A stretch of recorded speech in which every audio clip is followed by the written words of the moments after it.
Hi, this is BDSM video number 4. I apologize if it's a little fidgety or shaky. I don't have a camera stand, which I can't really remember if I mentioned that before or not. I'm trying to do these in the order that you would go about doing them at home. So the first thing that you usually try out is, well, first main thing is trust. Then you try out your safe words. Then you do your restraints. So now it's, what do you do when you have them tied up? I don't know. First thing is trying different things on your partner's body. Sensation tools can be excellent. I personally enjoy being written on, so a Sharpie is always a must for me. It's a great feeling. Usually it's words that are a little more naughty, and some that can be hidden so you can look at them the next day and kind of grin to yourself, remembering the night that you had. You can use chocolate sauce, you can use whipped cream, you can even melt chocolate, 30 seconds microwave chocolate chips, test them on your finger and your tongue, make sure they're not too hot, and then you can paint your partner's body and then lick it off. Great fun. You can also go to the dollar store and find tons of really great items, or go to clothing stores and find cheap scarves that are on sale, which I'll show you some of the stuff that I keep in my toy bag. That again, I pretty much all found at the dollar store. I don't think I paid $5 for anything that I'm going to show you. So I apologize, the camera may get a little shaky as I am holding it one-handed. The first thing, a wooden spoon. Excellent, excellent bondage tool. They hurt like a bitch, but they get the point across. Let's see if I can do this properly. Sorry about the shaking. My camera doesn't always like me, so as you can tell. This is just wonderful. Okay, we'll go over here. Sorry the lighting isn't that great, but I guess you gotta go where the camera wants you to. So, wooden spoons. They hurt like a bitch. Test them on the palm of your hand to see how hard you're gonna hit, or you can test them on yourself. I always recommend hitting yourself before you hit anyone, because then you know how it feels. The next thing, they are, as I said, they're excellent. You can use them in so many ways. You can use them smooth across.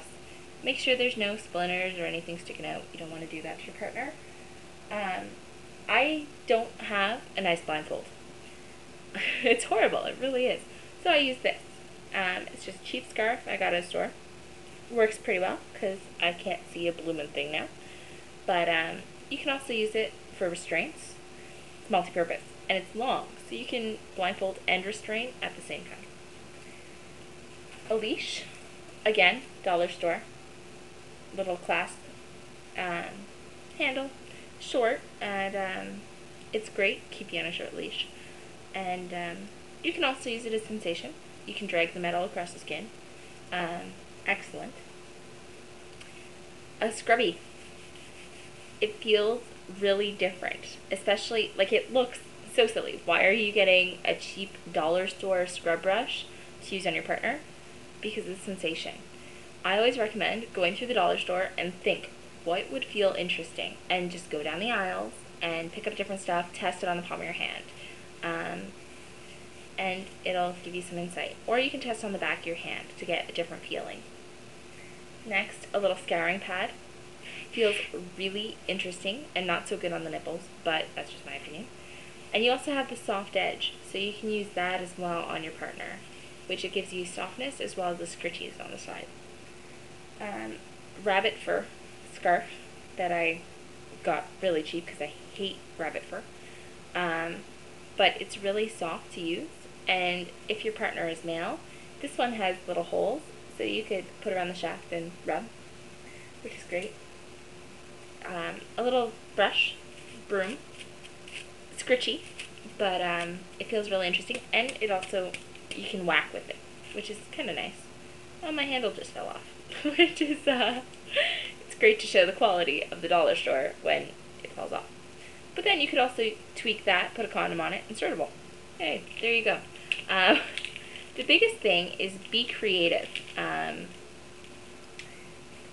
Clothespins are a favorite. Almost everyone goes right for a clothespin.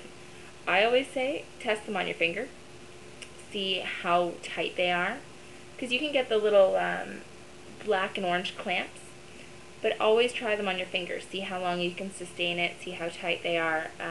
Your pinky finger is your best because it's a small area like your nipple. Because you don't, it's always great when I break all my stuff when I'm demonstrating. You don't want to cause a lot of damage. If it's, like for example, on your nipple, you should never have them on for more than 15 minutes. Because you can actually lose the sensation in your nipples. So you don't want to do that. You don't want to cause damage to your partner. You really don't. It's not a fun feeling at all. So always watch the skin. Ask for reactions, ask for feedback, ask if it's too much. And remember, the sensation is more when they come off. After a while, the skin goes numb, and then when the air comes rushing back, it's more intense. So remember, if they're saying it's really bad, it's going to be worse 2 minutes from now. So try to remember to coax your partner through it, talk them through it, be with them. You can also use nipples on different parts. You can use it on just about every part of skin that you can get them on. Which I freaking hate clothespins, but let's see if I can do this. Ow. I can't do it. My skin just doesn't want to do it. But any part that you could get a clothespin to stick to, you can put it there. The next thing, it's going to look really silly, I can tell you that. It's a simple little gardening glove, but it's textured, so I don't know how well you can see. There's little raised bumps all the way through, which feel really interesting as you're caressing and as you're whacking. You can also use rubber gloves, which feel, I'm not talking the little latex, I'm talking the big ugly dish gloves. Those have an interesting texture. Satin gloves. Think different things. Pipe cleaners can be really interesting. Think textures as you're going through the dollar store and picking up stuff, and try it on yourself. It may look silly, but whatever, you know. Say you're just being silly. It's a lot easier to go to the dollar store and find some stuff than to go into a BDSM shop and spend a small fortune when you aren't sure what you're going to do. But it may look silly, but it works. It gets your partner in headspace.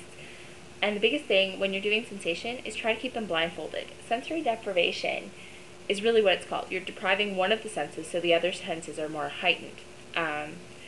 So when you're blindfolded, you hear more accurately. Your sense of touch is more intense. So when that person is touching you with all this stuff, it doesn't feel like a scouring pad. It's like, wow, what is that? You could also use light grade sandpaper. Make sure it's not too rough. You don't want to rub your partner's bits off. Just keep things in mind, you know.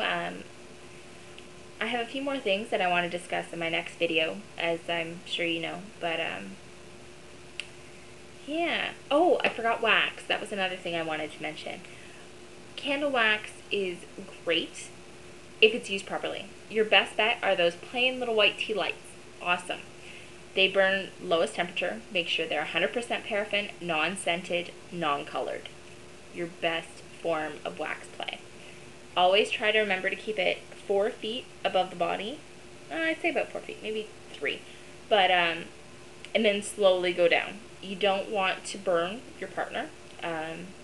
Try to gauge reactions. If you think it's too hot, move it higher. The higher you go, the cooler it will be when it hits the body.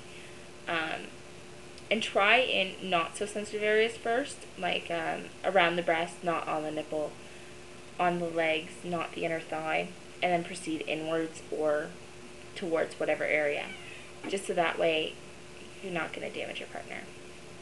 I think that is about it for now. Remember, play safe and have fun. Thank you.